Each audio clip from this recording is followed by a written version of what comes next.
Evangelho de João, capítulo 1, nós estaremos lendo a partir do verso 19. Este foi o testemunho de João, quando os judeus lhe enviaram de Jerusalém sacerdotes e levitas para lhe perguntarem: quem és tu? Ele confessou e não negou. Confessou: eu não sou o Cristo. Então lhe perguntaram: quem és, pois? És tu Elias? Ele disse: não sou. És tu o profeta? Respondeu: não. Disseram-lhe, pois: declara-nos quem és, para que demos resposta àqueles que nos enviaram. Que dizes a respeito de ti mesmo? Então ele respondeu: eu sou a voz do que clama no deserto. Endireitai o caminho do Senhor, como disse o profeta Isaías. Ora, os que haviam sido enviados eram de entre os fariseus. E perguntaram-lhe: então, por que batizas, se não és o Cristo, nem Elias, nem o profeta? Respondeu-lhes João: eu batizo com água, mas no meio de vós está quem vós não conheceis, o qual vem após mim, do qual não sou digno de desatar-lhe as correias das sandálias. Estas coisas se passaram em Betânia, do outro lado do Jordão, onde João estava batizando. No dia seguinte, viu João a Jesus, que vinha para ele, e disse: eis o Cordeiro de Deus, que tira o pecado do mundo. É este a favor de quem eu disse: após mim vem um varão que tem a primazia, porque já existia antes de mim. Eu mesmo não o conhecia, mas a fim de que ele fosse manifestado a Israel, vim, por isso, batizando com água, ou em água. E João testemunhou dizendo: vi o Espírito descer do céu como pomba e pousar sobre ele. Eu não o conhecia.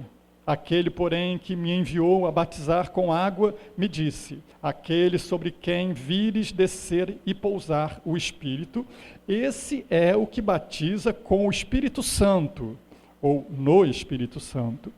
Pois eu, de fato, vi e tenho testificado que ele é o Filho de Deus. No dia seguinte, estava João outra vez na companhia de 2 dos seus discípulos, e vendo Jesus passar, disse: eis o Cordeiro de Deus. Os 2 discípulos, ouvindo dizer isto, seguiram Jesus. E Jesus, voltando-se e vendo que o seguiam, disse-lhes: que buscais? Disseram-lhe: Rabi, que quer dizer mestre, onde assistes? Ou onde moras? Respondeu-lhes: vinde e vede. Foram, pois, e viram onde Jesus estava morando. Ficaram com ele aquele dia, sendo mais ou menos a hora 10ª, ou 4 da tarde. Era André, o irmão de Simão Pedro, um dos 2 que tinha ouvido o testemunho de João e seguido a Jesus. Ele achou primeiro seu próprio irmão, Simão, a quem disse: achamos o Messias, que quer dizer Cristo. E o levou a Jesus. Olhando Jesus para ele, disse: tu és Simão, o filho de João, tu serás chamado Cefas, que quer dizer Pedro. Amém. Deus nos abençoe com a porção lida da sua palavra. Irmãos, nós estamos já desde a semana passada pensando em cima desse evangelho, começamos a pensar em cima desse evangelho, o evangelho de João, e eu tenho desejado a continuar uma série de palestras ou pregações, como quiser chamar, no evangelho de João. O evangelho de João tem uma característica muito peculiar. A Bíblia, nós temos 4 evangelistas, né, que retratam, que falam, narram a história de Jesus. Dos 4, João é o que se destaca pelo estilo que ele usa, as palavras, pela forma como ele apresenta Jesus. Nós vimos semana passada que João está especialmente interessado em mostrar a divindade de Jesus, mostrar que Jesus é Deus, Jesus está ao lado do Pai, que também é Deus, e que juntos tornam-se um só Deus, embora coexistente em 3 pessoas distintas, né? Cada uma com as suas funções peculiares, no plano da criação, no plano da salvação, enfim, há apenas um único Deus, mas há 3 pessoas com funções diferentes, e a gente percebe isso em toda a Bíblia. É uma revelação bíblica de um Deus triuno. E esse é basicamente a finalidade de João ao escrever o seu evangelho, mostrar que Jesus é Deus. Ele faz isso mostrando a sua origem divina, a sua pré-existência. Ele faz isso no decorrer do evangelho, falando dos sinais, dos milagres, das obras prodigiosas que Jesus realizou. E lá no final do evangelho ele vai dizer: teria muita coisa para falar, mas tudo isso que eu disse foi dito para que vocês creiam que Jesus é o Filho de Deus, e para que, crendo, tenhas vida em seu nome. Percebe? O propósito de João, ele quer que você perceba quem é Jesus, e que você creia nesse Jesus, e como aquele que crê nesse Jesus, tenha a vida eterna. Amém? Você já tem esse Jesus, já creu nesse Jesus? Portanto, João segue nesse propósito, segue nesse alvo de apresentar Jesus, de anunciar Jesus, de nos revelar a pessoa bendita de Cristo Jesus. João, evangelista, ele, ao anunciar a Cristo Jesus, ele volta um pouquinho no tempo da história e nos fala de um outro João, né? Que é o caso aqui de quem nós lemos, do João Batista. A gente não pode confundir, né? Nós lemos aqui várias vezes João, não podemos confundir esse João com o João que escreveu o Evangelho. O João que escreveu o Evangelho foi o João que veio a se encontrar com Jesus, né? Possivelmente um desses do qual nós lemos aqui, que se tornou discípulo de Jesus, apóstolo de Jesus, e que por sua vez veio a escrever o Evangelho de João por volta do ano 90, evidentemente depois de Cristo. Mas esse João, o escritor, ele está falando de um outro João, que é um precursor de Jesus, que ficou conhecido como João Batista. Na verdade, não é um sobrenome dele, é uma espécie de apelido, né? Como se dissesse, João, aquele que batiza, porque João vem batizando nas águas.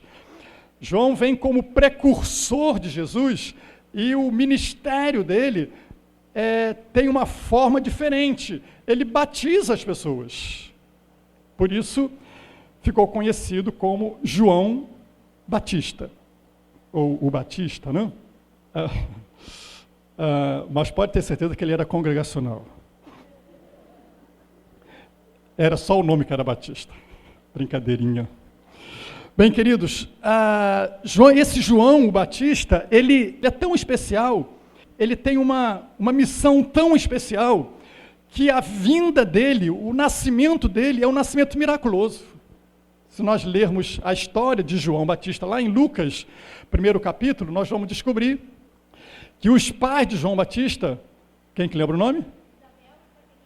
Isso, Isabel e Zacarias, né? Ambos eram pessoas já idosas. Isabel, por sua vez, era estéril. Ambos nutriam uma esperança, como toda a nação de Israel nutria uma esperança, de que um dia Deus cumprisse a promessa de enviar o Salvador. E agora, Zacarias, como sacerdote, coube a ele, naquele momento, ir ao templo e oferecer um incenso, que representava as orações da nação de Israel. E lá dentro do templo, aparece o anjo Gabriel a João Batista, e diz a ele: João, foram ouvidas as suas orações, e as orações da sua esposa foram ouvidas, e Deus atendeu a oração de vocês, e ela, sua esposa, vai conceber. Embora sendo já idosos, e Isabel estéril, Deus faz um milagre ali na vida deles, de modo que eles concebem, têm um filho. E esse filho é o próprio João Batista. Quando João Batista nasce, né, ele nasce 3 meses antes de Jesus nascer. E a história segue, né? Depois o anjo lá falando para Maria que Jesus também nasceria, etc. O anjo vai falar a respeito de João Batista, dizendo que ele será grande diante do Senhor, e de que ele seria cheio do Espírito Santo já no ventre da sua mãe. Coisa extraordinária era este homem. Deus tinha um propósito muito especial na vida de João Batista. Ele é aquele que viria para preparar o caminho a respeito de Jesus. O próprio João Batista faz 2 afirmações a respeito de si próprio. O verso 23, ele vai dizer, quando os fariseus, ao virem João batizando lá no Rio Jordão, ao perceber a vida bastante diferente, como vivia João Batista no deserto, mandam perguntar a ele, olha, quem é você? Ou como está aqui no texto, quem és tu? Ele confessou, eu não sou o Cristo. Perguntou, quem és? És tu Elias? Ele disse, não. És tu o profeta? Observa que está determinado, né? És tu o profeta? Porque a nação de Israel esperava o cumprimento da profecia feita por Moisés, que Deus enviaria o profeta, semelhante a ele, a Moisés. Então os fariseus querem saber, quem é você, João? É Elias? Ele disse, não. É o profeta? Respondeu, não. Então quem é você, para que nós demos resposta àquelas pessoas que nos enviaram, para saber quem é você. João então faz 2 afirmações a respeito de si próprio. Primeiro, ele fala no verso 23, respondeu ele, eu sou a voz do que clama no deserto, endireitai o caminho do Senhor, como disse o profeta Isaías. João, quando ele afirma a respeito de si próprio, quem ele é, ele se volta a uma profecia dita por Isaías, cerca de 700, 800 anos antes de Cristo. Lá o profeta Isaías estava anunciando que Deus enviaria o seu mensageiro, aquele que prepararia o caminho do Senhor para a vinda de Cristo a esse mundo. Isaías capítulo 40, está a promessa do consolo, está a promessa daquele que viria trazer a solução para a nação de Israel, para a aflição do coração de Israel, do povo de Israel. Isaías 40, a profecia lá está dizendo, Deus falando através do seu profeta, consolai o meu povo, diz o vosso Deus. Falai ao coração de Jerusalém, bradai-lhe que já é fim do tempo da sua milícia, da sua luta, que a sua iniquidade está perdoada, e que já recebeu em dobro das mãos do Senhor por todos os seus pecados. Vós do que clama no deserto, preparai o caminho do Senhor, endireitai no ermo vereda ao nosso Deus. Todo vale será aterrado e nivelado, todos os montes e outeiros, e o que é tortuoso será retificado, e os lugares escabrosos aplanados. A glória do Senhor se manifestará, e toda a carne haverá, pois a boca do Senhor o disse. Uma voz diz, clama, e alguém pergunta, que hei de clamar? Toda a carne é erva, toda a sua glória como a flor da erva. Seca-se a erva, caem as flores, soprando nelas o hálito do Senhor. Na verdade, o povo é erva. Seca-se a erva, cai a sua flor, mas a palavra do nosso Deus permanece eternamente. O que Deus está dizendo para o profeta Isaías é o seguinte, através do profeta Isaías, olha, haverá alguém que virá, e esse alguém vai anunciar a boa nova, de que é findo a luta, que é chegado o momento da redenção, que é chegado o momento do perdão. Esse alguém é como uma voz que clama no deserto, preparai o caminho do Senhor. Ele vai como que aplanar o caminho, para que aquele que vem, aquele que é prometido, o rei, ele chegue. E quando João é indagado a respeito de quem ele é, ele diz, olha, eu sou esse. O cumprimento da palavra de Deus. Queridos, Jesus disse, os céus vão passar, a terra vai passar, mas a palavra de Deus não passará. As promessas que estão nesta palavra, elas se cumprirão cabalmente, toda ela. Porque é a palavra de Deus. Quando você lê esta palavra, quando você lê esse livro, você não está lendo um livro qualquer, você está lendo a palavra de Deus, de um Deus fiel, e que você pode crer naquilo que está ali dito. Sejam as suas promessas, seja o seu conforto que está ali, é para mim, é para você. Palavra de Deus, verdadeira, fiel. E João Batista está dizendo, olha, eu sou esse que veio preparar o caminho do Senhor. Eu sou esse que veio preparar, veio aplainar o caminho, para que o rei venha. Ele está vindo atrás de mim, já já ele está chegando. Ele vai trazer restauração, ele vai trazer perdão, ele vai trazer a salvação. Eu estou aqui preparando o caminho para isso. Essa é uma linguagem figurada, tomada de empréstimo, até mesmo do contexto, tanto de Isaías, quanto até de João Batista mesmo. Quando os reis enviavam uma espécie de embaixada, uma espécie de precursores, para ir realmente abrindo caminho para as suas conquistas, para a expansão do reino. O rei enviava pessoas para ir abrindo caminho, como quem vai abrindo estradas, aplainando estradas, fazendo estradas. E então depois o rei vem para tomar posse de uma terra, para tomar posse de um reino, para expandir o seu reinado. É isso que está por detrás dessa promessa, dizendo, olha, alguém vai vir na minha frente, preparando o caminho, anunciando que o rei está chegando. João diz, olha, eu sou esse, do qual o profeta Isaías disse, endireitai o caminho, preparai o caminho. Dizendo à nação de Israel, olha, o Messias está chegando, prepare o coração de vocês para recebê-lo. O Salvador está chegando, esteja preparado para recebê-lo, esteja pronto para abraçá-lo, a promessa vai se cumprir. Deus prometeu lá atrás, mas a sua palavra permanece eternamente. Não importa quanto tempo esteja parecendo que esteja demorando, mas Deus cumpre e cumprirá a sua palavra sempre, irmãos. Amém? Sim. Você tem promessa de Deus para você? Sim, a palavra de Deus há abundantes promessas para a sua vida. Creia nelas, firme a sua fé nela, firme finque os seus pés na palavra de Deus, porque ela é palavra de Deus, fiel, que cumpre cabalmente. João está dizendo, olha, preparem aí para receber o Salvador, prepare o coração de vocês para receber Jesus.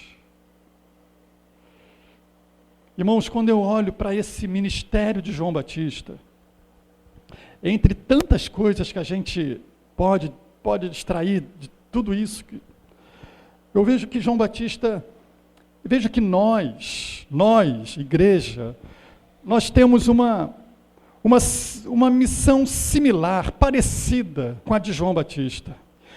A igreja, irmãos, tem sido chamada, para também nesse mundo, estar anunciando, estar proclamando que em breve Jesus vai voltar, que em breve o Rei vai voltar. Eu e você, igreja do Senhor, estamos aqui, à semelhança de João Batista, dizendo para o mundo, preparem-se, porque o Rei está chegando, porque Jesus está chegando. Você já entendeu isso? Você já percebeu que Deus também tem te salvado, Deus tem te alcançado, que o Senhor tem te chamado para também estar nesse mundo como aquele que anuncia que em breve a palavra de Deus se cumprirá e Jesus estará voltando. E em breve. Você já entendeu o seu papel nesse mundo, irmão? Igreja, Você já entendeu o que Deus espera de você aqui nessa terra, enquanto aguardamos Jesus voltar? A mim e a você, que já teve esse encontro com Jesus, Deus está dizendo, olha, abre a sua boca, proclame, anuncia que o Rei Jesus está voltando, que o Salvador está às portas. Proclame a boa nova de salvação para aqueles que ainda estão cegos, para aqueles que estão perdidos, para aqueles que ainda não tiveram os seus pecados perdoados. Anuncia-lhes. Se nós entendermos isso, irmãos, se a igreja entendesse isso, se nós assumíssemos esse ministério, este chamado, como João o fez, quantas pessoas deixariam de morrer sem salvação? Quantas pessoas deixariam de partir sem o Salvador? Já pensou nisso? Quantas pessoas deixariam de encontrar a morte perdidos?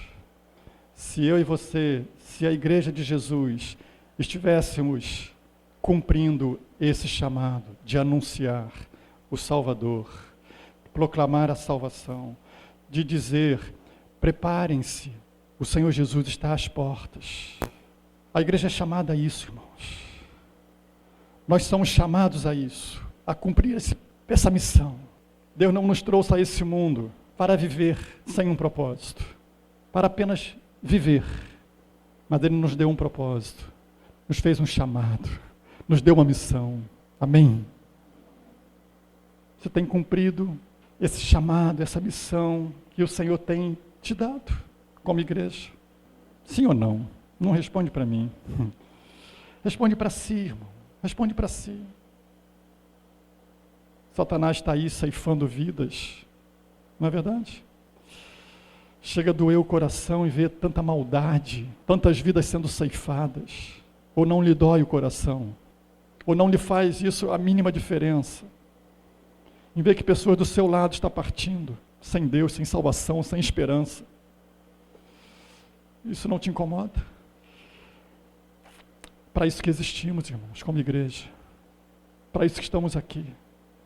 Para dizer a esse mundo, endireitai o caminho, preparai o caminho. Preparem-se, porque o Senhor está aí às portas. Ele vem trazer salvação. Ele está aí, ele já veio, na verdade, né? Bem, e ainda vai voltar. É a missão da igreja. Voz do que clama no deserto, preparai o caminho do Senhor. João Batista vai dizer a respeito de si mesmo, fazer uma outra afirmação, verso 26. Ele vai dizer, o povo insiste com ele, né?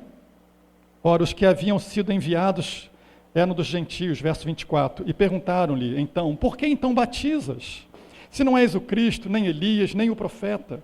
E João Batista então dá outra resposta a respeito de si mesmo. Olha, eu sou aquele, eu batizo com água, mas no meio de vós está quem vós não conheceis, o qual vem após mim, do qual não sou digno de desatar-lhe as correias das sandálias. João está dizendo, olha, eu sou aquele que foi enviado para batizar com água. E esse era um sinal de que João Batista seria o precursor de Jesus. Ele viria batizando com água. E o que isso significa?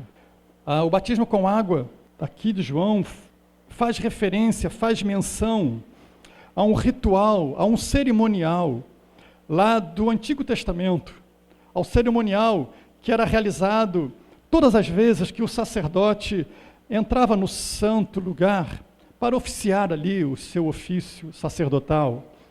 Antes de entrar no santo lugar, você que tem aí em mente aí os utensílios, né, os móveis do templo, né? No primeiro momento, né, o templo como também o tabernáculo, no primeiro momento existia o altar do holocausto. Logo na entrada, ali oferecia o sacrifício pelos pecados da nação, do povo, etc. Mais adiante, existia o que a Bíblia chama de a bacia, uma bacia cheia d'água. O sacerdote, para entrar então lá no santo lugar, ele passava pelo aquele altar do sacrifício, ele oferecia o seu sacrifício ali pelos seus pecados, e depois ele passava pela bacia. Naquela bacia, ele se banhava, ele tomava um banho. Ele, não sei se usava uma caneca, sei lá como é que era, mas ele se banhava, trocava as suas roupas e depois entrava no santo lugar para fazer as orações, porque logo depois tinha o altar do incenso. Logo depois era o segundo altar, o altar do incenso, onde ali não se fazia sacrifícios, ali oferecia seus incensos, representava as orações, o louvor, a adoração a Deus. Já representava a comunhão restaurada, restabelecida com Deus. E João, quando vem batizando com água, ele está fazendo um link, aquele ato cerimonial de lavagem, de purificação. O batismo de João é um chamado ao arrependimento, é um chamado a uma lavagem física, evidente, mas que representava uma limpeza interior, uma purificação dos pecados. Portanto, João, quando ele vem batizando com água, ele está dizendo para o povo, olha, preparem-se para receber aquele que está vindo aí. Preparem-se, arrependendo-se dos vossos pecados. Preparem-se, batizando-se com água, lavando, purificando o coração de vocês. Preparem-se, tendo uma atitude de arrependimento. É isso que João está dizendo para aquele povo que está ali ouvindo a sua pregação. É tempo de arrependimento. É tempo de se voltar para Deus. É tempo de consertar os caminhos tortuosos do coração. É tempo de consertar a vida. É tempo de arrependimento. É isso que João está dizendo. É essa, por sua vez, também a mensagem da igreja, irmãos. É um chamado ao arrependimento. Infelizmente, a igreja tem deixado de lado essa mensagem, a mensagem do arrependimento. Mas não há como lavagem, purificação, perdão, se não houver arrependimento. Todas as bênçãos de Deus decorrem de um coração arrependido, de um coração convertido, decorrem de pecados perdoados. A palavra de Deus diz que a mão do Senhor não está encolhida, nem os seus ouvidos agravados que não possam ouvir, nem a sua mão encolhida que não possa abençoar, mas os nossos pecados fazem separação entre Deus e nós. Portanto, não há bênção de Deus num coração sujo com o pecado. Não há oração respondida num coração sujo com o pecado. Portanto, a mensagem da igreja, não só para os de lá de fora, mas também para os de dentro, é arrependam-se, arrependam-se, é arrependimento. Querido, como é que está o seu coração? Como é que está a sua vida? Não podemos menosprezar os efeitos danosos do pecado. Não podemos diminuir os efeitos nocivos do pecado, os efeitos destruidores do pecado. O pecado é algo sério, irmãos. Ele rompe comunhão com Deus. Ele abre porta para Satanás entrar e destruir. A mensagem que Deus estava enviando através do seu profeta João Batista, de arrependimento. Arrependei-vos, arrependei-vos. É a mensagem da igreja. Arrependei-vos e sejam batizados. É isso que Pedro vai anunciar lá em Atos 2:38. Arrependei-vos, arrependei-vos, e cada um de vós seja batizado para a remissão dos vossos pecados. Arrependei-vos. É a mensagem de Deus para o mundo. É a mensagem de Deus para nós. Arrependimento. Arrependei-vos e cada um de vós seja batizado para a remissão dos vossos pecados. Jesus, quando nos dá a missão, quando envia a sua igreja a cumprir o seu chamado, Ele vai dizer exatamente isso para a igreja: vão, façam discípulos, batizando-os em nome do Pai, do Filho e do Espírito Santo. Não podemos prescindir da importância do arrependimento e nem do batismo. Nós vivemos um tempo, irmãos, muito complicado, muito difícil, em que as verdades bíblicas têm sido relativizadas. As ordens bíblicas têm sido relativizadas. Jesus disse: quem crer e for batizado será salvo. Mas, irmãos, a ordem é: quem crer e for batizado será salvo. Não estou dizendo que o batismo vai te salvar, porque não vai. Não pense você, porque você é batizado, você está salvo. Não importa onde você tenha sido batizado. Mas é um cumprimento de uma ordenança.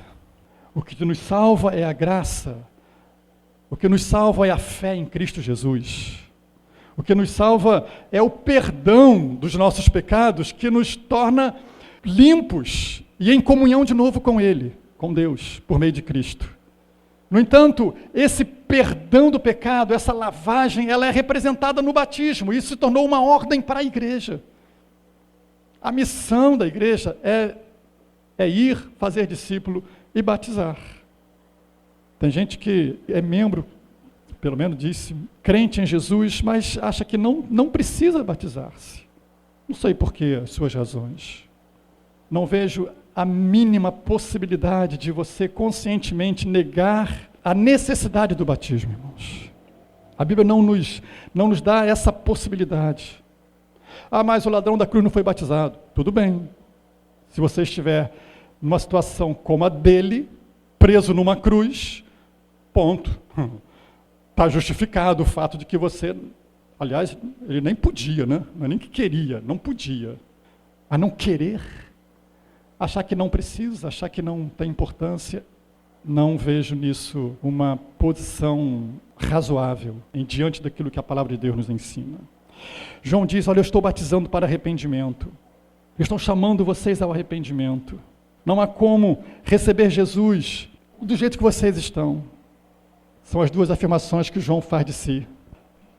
Verso 29, prossegue o texto falando que no dia seguinte, João faz mais duas afirmações a respeito do próprio Jesus.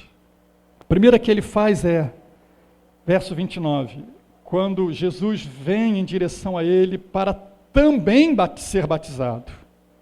No dia seguinte, viu João a Jesus e vinha para ele e disse: eis o Cordeiro de Deus que tira o pecado do mundo.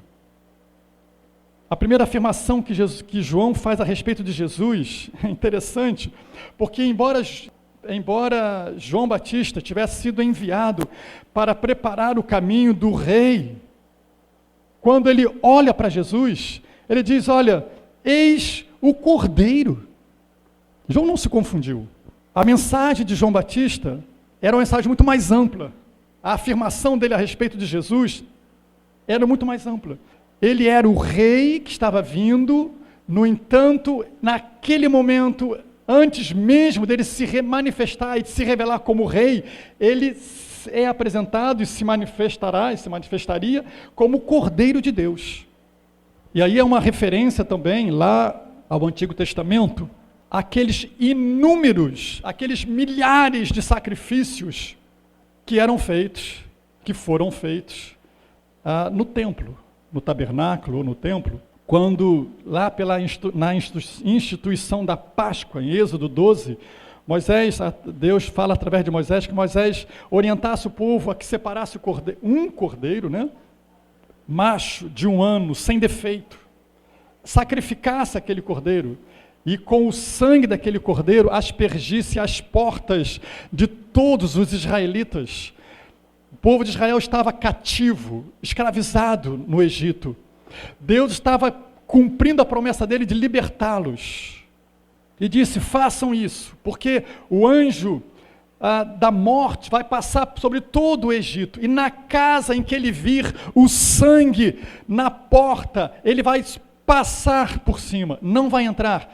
E não haverá destruição naquela casa. Não haverá morte naquela casa. Quando lemos lá o texto de Êxodo, Vemos que as casas onde não havia sangue na porta, o anjo destruidor entrou naquela casa e houve morte naquela casa. O primogênito daquela casa morreu, tanto de homem como de animais. A casa, porém, em que estava marcada com o sangue daquele cordeiro, foi poupada, porque ali um cordeiro foi sacrificado.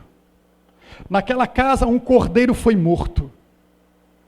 E ali naquela casa não haveria destruição. O destruidor não entraria ali. Não haveria morte, porque havia o sangue de um cordeiro. João, quando aponta para Jesus e diz, eis o Cordeiro de Deus, ele está fazendo também um link àquele cordeiro, ou aqueles cordeiros, que foram muitos, e ao longo da história, né, de Israel, milhares e milhares de cordeiros foram mortos, sacrificados, e todos eles apontavam para uma única pessoa, que agora estava diante de João. Ele diz, eis o Cordeiro de Deus. A provisão de Deus, dizendo, olha, todos os cordeiros que morreram em sacrifício ao longo do tempo não eram suficientes para perdoar o pecado. Mas agora sim, está diante de vocês o Cordeiro de Deus, único capaz de efetivamente tirar o pecado do mundo. Jesus é esse Cordeiro que veio como provisão de Deus para perdão do meu e do seu pecado. Se é necessário arrependimento, e é necessário também o sangue para purificar do pecado. João, o escritor, vai dizer na sua carta, se confessarmos, porque perdão não é automático, se confessarmos os nossos pecados, ele é fiel e justo para nos perdoar de todo pecado e nos purificar de toda injustiça. 1 de João 1,9. Se confessarmos. Qual foi a última vez que você confessou pecados?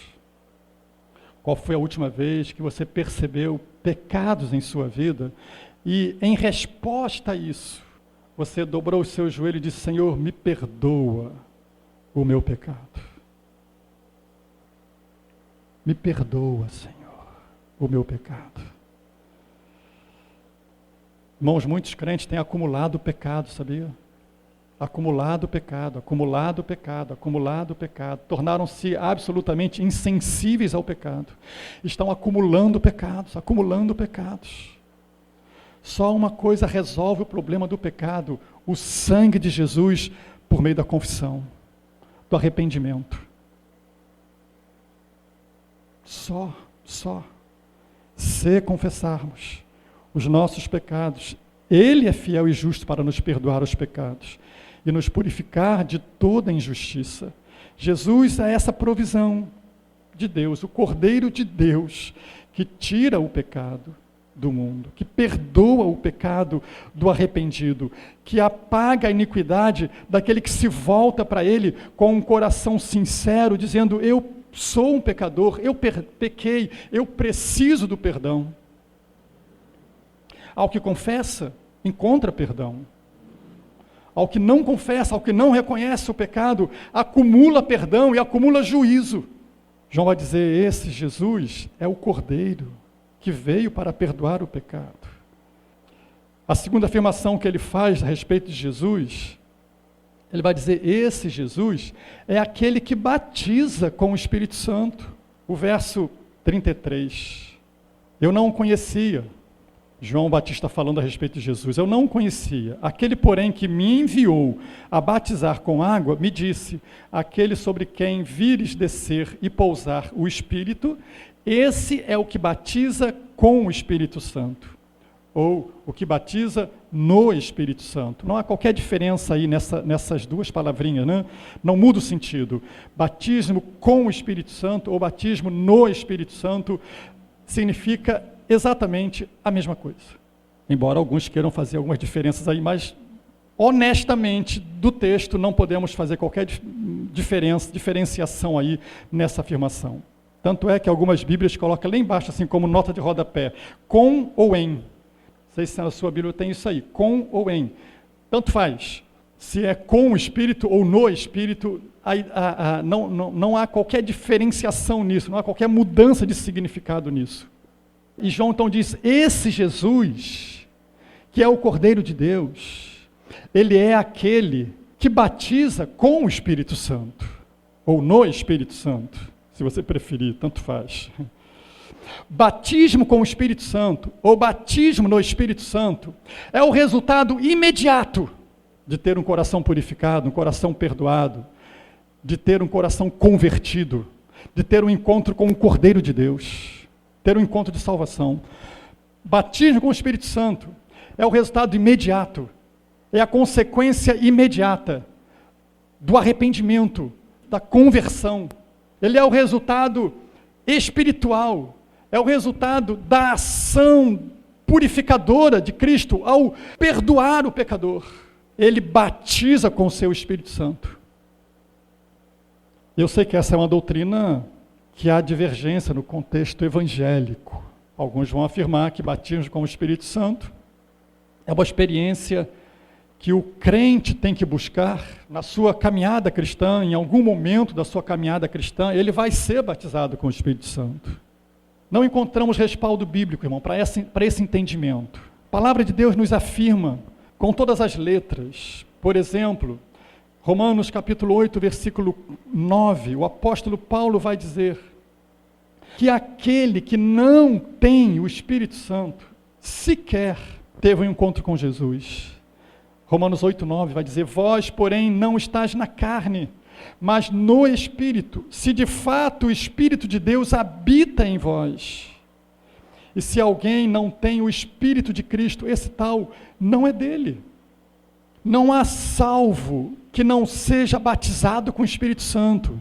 Não há salvo que não tenha habitando nele o Espírito Santo de Deus. Quando Paulo escreve aos Coríntios, capítulo 12, quando ele escreve à igreja, aqueles que foram, tiveram seu encontro com Jesus e, portanto, passaram a estar unidos ao corpo de Cristo, porque a conversão, o novo nascimento, ele nos insere ao corpo de Cristo, à igreja de Cristo. Quando Paulo escreve, portanto, aos Coríntios, capítulo 12, referindo-se à igreja de Cristo Jesus, usando o corpo como uma simbologia, ele vai dizer, 1 Coríntios 12, 12, porque assim como o corpo é um, e tem muitos membros, e todos os membros, sendo muitos, constitui um só corpo, assim também com respeito a Cristo. Cristo tem um só corpo, mas aqui estão muitos dos seus membros do corpo de Cristo, da igreja de Cristo. E Paulo continua dizendo, pois em um só Espírito, todos nós fomos batizados no corpo de Cristo, na igreja de Cristo. Por um só Espírito, todos nós fomos batizados em um corpo, quer judeus, quer gregos, quer escravos, quer livres, e todos nós nos foi dado de beber de um só Espírito. Jesus é quem batiza o converso com o Espírito Santo, no momento em que ele se converte.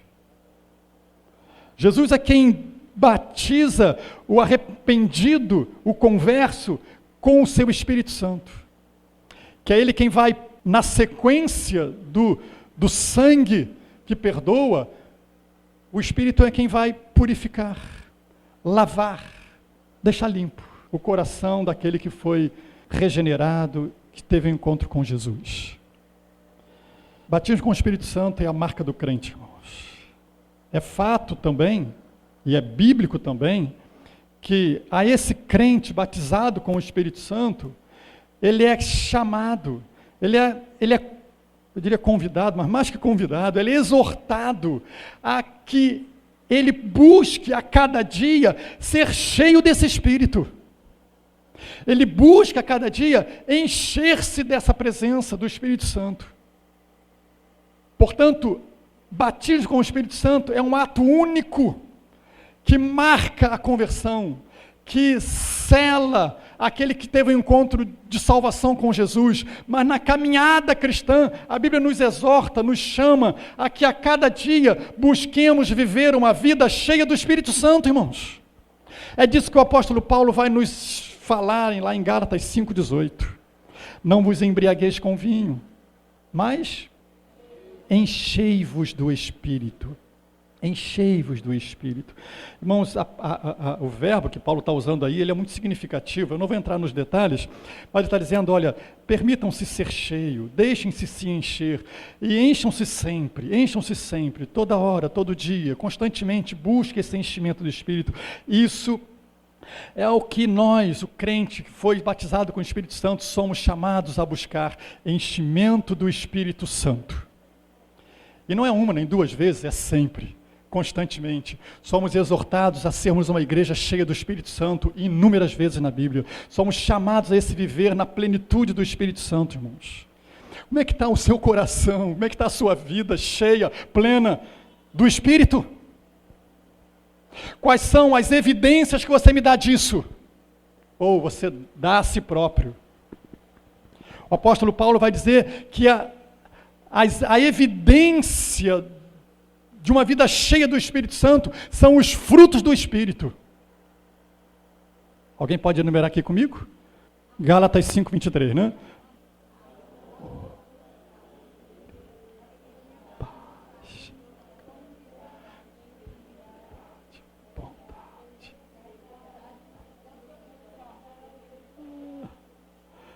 Aí no final ficou meio emboladinho, ficou não? Vamos lá, vamos ver se a gente consegue lembrar aqui. Vamos ver se eu também consigo, né? Paulo vai dizer em Gálatas 5:23, não é isso?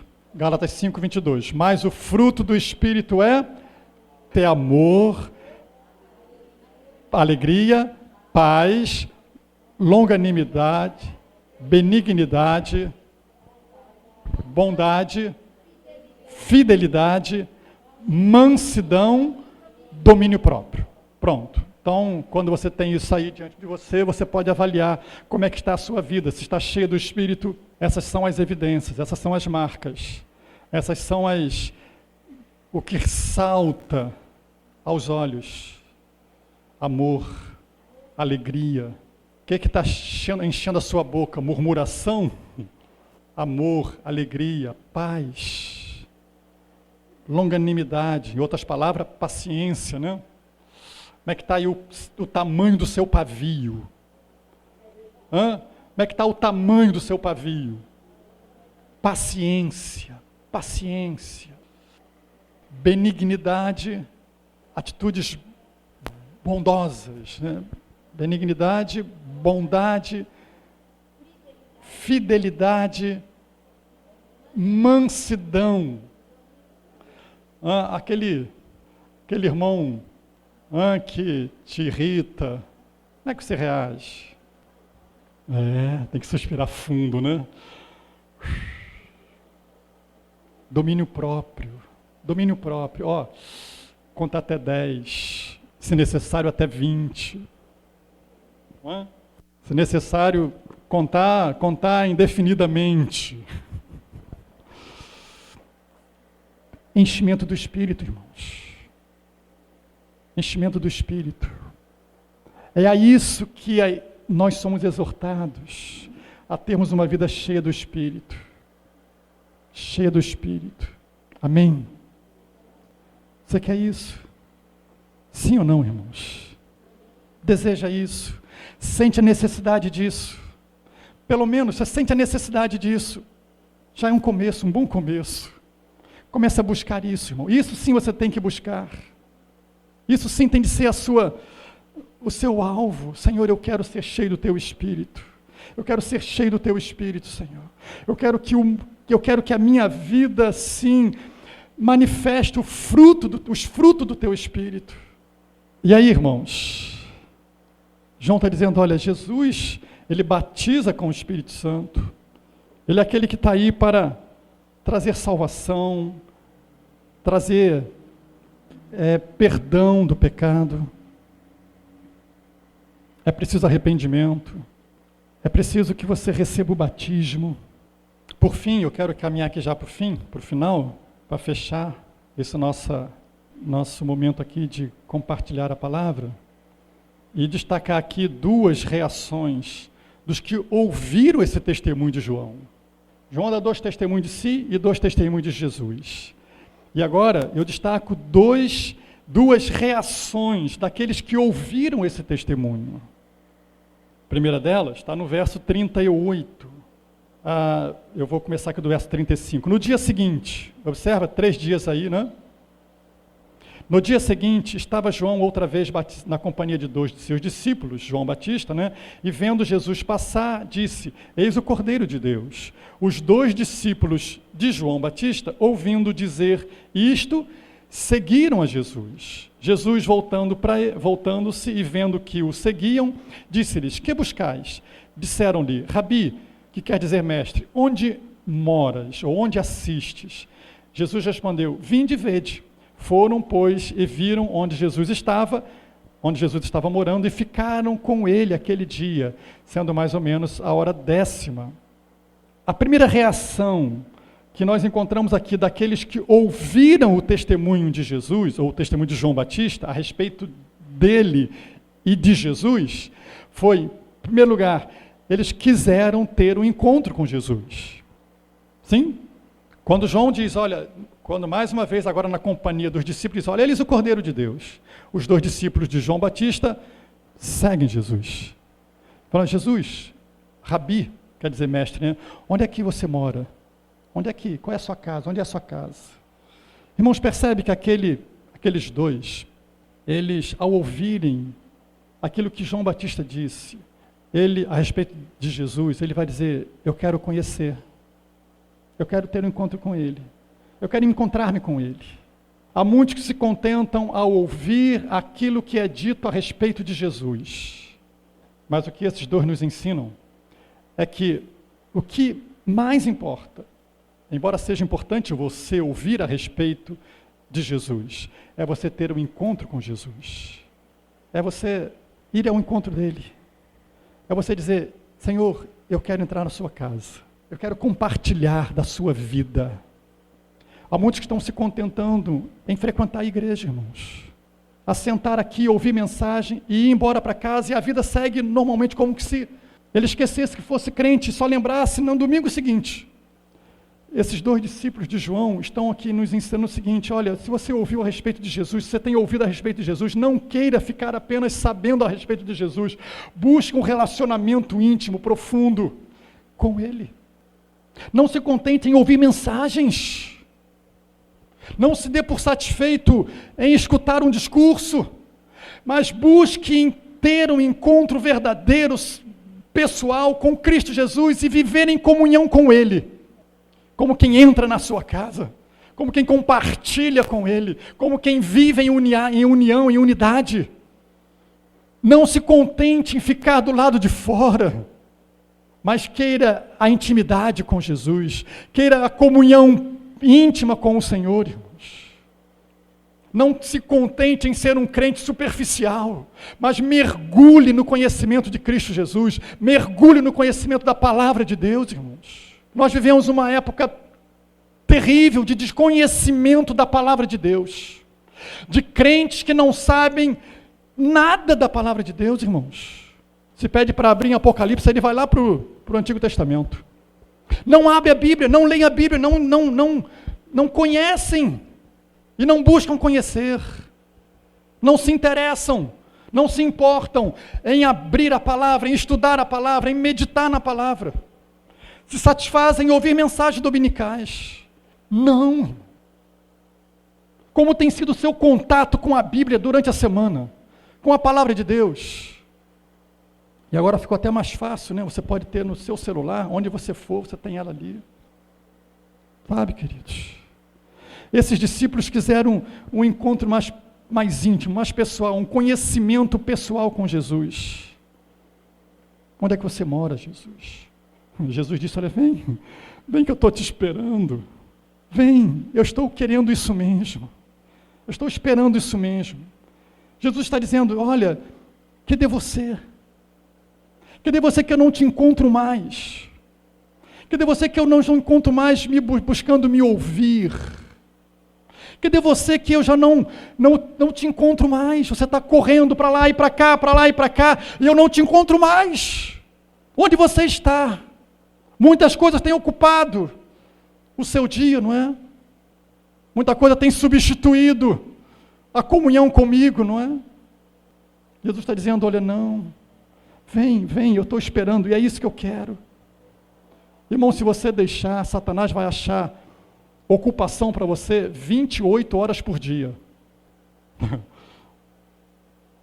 E se tivesse mais, ia ser mais. Eu sei que o dia tem 24, tá? Mas ele arranja tanta ocupação, tanta coisa para fazer, que mesmo que tivesse 28, não ia dar. Se tivesse 40, não ia dar. Sabe por quê? Porque ele não quer que você se aproxime dessa palavra. Ele não quer que você se aproxime da comunhão com Jesus. Porque um crente que abre mão da palavra, um crente que abre mão da comunhão com Jesus, ele fica vulnerável. O pecado entra, Satanás destrói. Eles querem ver Jesus, eles querem conhecer Jesus, eles querem uma comunhão mais próxima com Jesus. Jesus nunca, jamais vai se negar. Vem, você quer? Pronto, eu estou aqui, ó. Minha porta está aberta para você entrar. Jesus já nos abriu essa porta, irmãos. Jesus já nos abriu o Santo dos Santos. Jesus já nos abriu o seu coração para nos receber, para nos ouvir, para estabelecer um vínculo de comunhão, de amor, de troca. Jesus disse, olha, entra lá no teu quarto, fecha a tua porta, ora ao teu pai que está em secreto, teu pai que está em secreto vai te recompensar. Quando abrimos mão dessa comunhão, abrimos mão das bênçãos de Deus, abrimos mão daquilo que não podemos abrir mão, irmãos. Segundo lugar, a segunda reação que aqueles discípulos tiveram, e que também nos trazem muito ensino, eles quiseram levar outros a Jesus. Eles não se contentam de ter um encontro com Jesus. Você já teve um encontro com Jesus? Sim? Os discípulos aqui, eles não se contentam em ter um encontro com Jesus. Eles querem levar outros a Jesus. Amém? Olha só, irmãos. Verso 40 em diante, ele vai dizer, era André, o irmão de Simão Pedro, um dos dois que tinham ouvido o testemunho de João e seguido Jesus. Possivelmente esse segundo, que é mencionado no texto, seja o próprio João evangelista, João o escritor. Deu aí para entender? André, irmão de Simão Pedro, é um dos dois. Esse outro, possivelmente, aqui não está dito, mas possivelmente, seja o próprio João, o escritor. Só um detalhezinho, tá? Então, um dos dois que tinham ouvido o testemunho de João e seguido Jesus. Então, eles encontram primeiro quem? Pedro, que é o irmão de André. Eles encontram primeiro quem? Pedro, ou Simão, que também é chamado por Simão, a quem disse, achamos o Messias, que quer dizer o Cristo. E eles o levou a Jesus. André e João têm um encontro com Jesus e agora levam Pedro a ter um encontro com Jesus. Correto? Irmãos, quem tem um encontro com Jesus verdadeiro, um encontro de verdade, um encontro de transformação, um encontro de salvação, ele vai querer levar outros a Jesus. Na verdade, ele vai querer isso, às vezes, não é nem porque ele quer, mas porque tem uma voz lá no ouvido dele dizendo, olha, vão, façam discípulos, façam discípulos. Às vezes, pode até ser que não seja a minha vontade, mas a ordem está lá, dizendo, vão, façam discípulos, levem outros a Cristo. Irmãos, Deus tem nos chamado, tem nos ensinado, tem nos mostrado, tem nos alertado com respeito à missão da igreja, ao propósito pelo qual aqui estamos, nesse mundo. Estamos aqui hoje, irmãos, para celebrar a Jesus, ouvir a sua palavra, sermos exortados por ela, sermos confortados por ela, sermos ensinados por ela. Mas amanhã, depois, somos chamados a lá fora buscar outros para levá-los a Jesus. Temos sido chamados a fazer isso através da igreja em células. Estamos aqui, irmãos, para celebrar a Jesus no dia do domingo e para evangelizar nos dias de semana. O trabalho das células não é mais um trabalho da igreja, é o trabalho da igreja. A atividade da igreja, a missão da igreja, o chamado da igreja, não é para eventualmente evangelizar, é para essencialmente anunciar Jesus, trabalhar nessa direção. E a estratégia que Deus tem nos dado para isso são as nossas reuniões semanais. É o compromisso de cada membro, de cada crente, de cada participante em chamar alguém, em trazer alguém, em levar alguém para ouvir o Evangelho de Jesus, para conhecer a Jesus. Então não se furte a esse dever, a essa missão, a esse chamado, irmãos. E eu tenho certeza que Deus espera isso de nós, irmãos. Jesus espera isso de nós. Somos aqueles que, à semelhança de João Batista, estamos nesse mundo dizendo: preparem o caminho do Senhor, porque Jesus em breve estará voltando. Anunciar àqueles que estão aí fora, a nossa volta, no nosso convívio, dizendo: olha, há alguém que você precisa conhecer, que eu já encontrei. Esse alguém é Jesus, Ele perdoou meus pecados, Ele me deu esperança, Ele me deu uma nova vida, Ele me deu a salvação. Então vem cá, que eu quero te apresentar esse Jesus, eu quero te mostrar quem Ele é, essa pessoa maravilhosa. Irmãos, como estamos respondendo à palavra de Deus? Qual tem sido a nossa reação? Aqueles 2 discípulos não se contentaram em apenas ouvir o testemunho de João, mas eles tomaram posição, tomaram iniciativa, agiram e quiseram: olha, eu quero conhecer mais esse Jesus, e mais que isso, eu quero levar outras pessoas a Jesus. Eu chamo você, irmãos, a se engajar no trabalho evangelístico da igreja nas semanas, convidando o seu vizinho, convidando o seu amigo, convidando o seu parente, convidando as pessoas do seu convívio, cavando ali onde você pode encontrar mais alguém para levar a Jesus, orando por ela, intercedendo por ela e trabalhando nesse sentido. Dispondo a sua casa para dizer: olha, está aqui a minha casa para ser um local de encontro, uma célula, para que aqui também a palavra de Deus seja anunciada. Eis-me aqui, olha, usa a minha vida, eu quero também ser um líder para estar trabalhando, para estar à frente de um grupo, estar também conduzindo um grupo para levar Jesus a essas pessoas. É isso, irmãos. Nós não podemos dissociar a nossa vida cristã do secular. A vida é uma só. Eu estou aqui domingo, então é a minha vida cristã. Aí, segunda, sexta ou segunda, sábado é a minha vida secular. E aí eu esqueço que eu sou um discípulo de Jesus, enviado a fazer discípulo. Não. A minha vida é uma só, a nossa vida, a vida cristã é uma só. Ela é aqui domingo e é durante a semana também. Aqui eu estou celebrando o Senhor, ouvindo a sua palavra. Estou aqui sentadinho durante a semana, eu estou trabalhando para levar outros para Jesus. É esse o chamado de Deus para a sua igreja, para a minha vida, para a sua igreja, para a sua vida. É isso que você tem entendido, é isso que você tem, é essa decisão da sua, diante daquilo que tem sido ensinado desse púlpito, tem sido pregado desse lugar para você, para a igreja, que vem aqui, senta aqui todo domingo e ouve. Jesus está às portas, irmãos. E Satanás sabe disso. E ele está feroz, você sabe disso. Ceifando vidas. Jesus te chamou, te deu uma missão, te deu uma mensagem, te deu um propósito. O que temos feito dele, não é? Que Deus nos abençoe, irmãos. Feche os teus olhos. Senhor, é a tua palavra, Senhor, que está sendo pregada. Obrigado pelo privilégio de poder ouvi-la. Obrigado porque, ao lado do privilégio de ouvir essa palavra, acompanha a responsabilidade de ter ouvido essa palavra.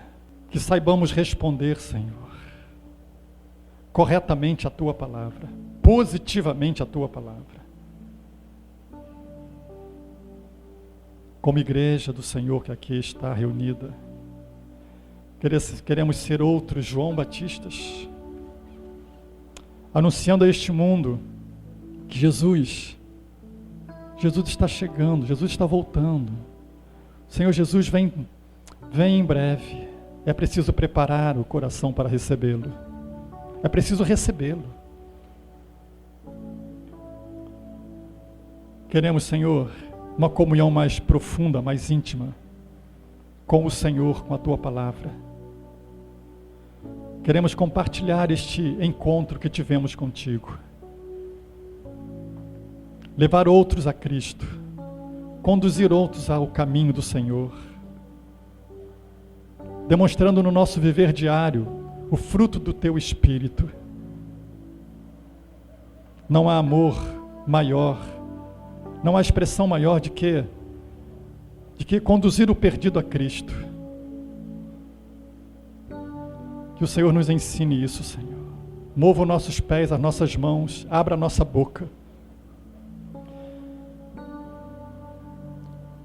para dizer ao perdido: eu já achei o Messias, encontrei o Salvador, vem cá, eu quero te apresentá-lo. Senhor, para isso enche-nos do Teu Espírito. Cheio do Teu Espírito, Senhor, nossa boca vai se abrir. Cheio do Teu Espírito, nossos pés vão se mover em direção ao perdido.